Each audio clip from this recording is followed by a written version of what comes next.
সত্যি বলছি, এই রেসিপিটা থাকলে একতলা ভাত এমনিই নিমেষে শেষ হয়ে যাবে। সেই যে সেদিন বন্ধুর বাড়িতে আমি খেয়ে এসেছিলাম লাউ পাতা বাটাটা, এসে তো আমার বাড়িতে বানাতেই হবে, কারণ সেটা যে আমার খুব ভালো লেগেছিলো খেতে। দেখো, প্রথমেই আমি লাউ পাতা পরিষ্কার করে ধুয়ে নিয়ে সেটা ভালো করে জলে সেদ্ধ করতে বসিয়ে দিয়েছি। এই দেখো, সেদ্ধ হয়ে গেলে ভালো করে চেপে চেপে একদম জল থেকে তুলে নেবে, যাতে একটুও জল না থাকে। তারপর কড়ার মধ্যে এখানে কিছুটা পরিমাণ রসুন, কালো জিরে, কাঁচা লঙ্কা আর পেঁয়াজ দিয়ে ভেজে নিয়েছি। আর তারপর দিয়েছি এই লাউ পাতাগুলো দিয়ে ভালো করে একটু অল্প করে ভেজে নেবো। তারপর এই সব কিছু নিয়ে গিয়ে দিয়ে দেবো মিক্সিতে, আর অল্প একটু নুন দিয়ে দেবো যাতে ভালো করে ভাজা হয়ে যায়। আর এখানে আমি দিয়েছি চিংড়ি মাছ।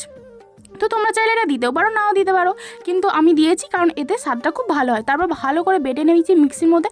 তারপর কড়াইতে সরষের তেল দিয়ে ভালো করে এই মিশ্রণটা ভালো করে মানে খুবই ভালো করে একদম ভেজে ভেজে নিতে হবে, মানে একটু যাতে জল না থাকে, একদম শুকনো শুকনো করে কড়ার মধ্যে টেলে নিতে হবে। কিন্তু খুব ভালো হয়েছিল, তোমরা অবশ্যই একবার বাড়িতে বানিয়ে দেখো। সত্যি বলছি, এক থালা ভাত নিমেষেই শেষ হয়ে যাবে।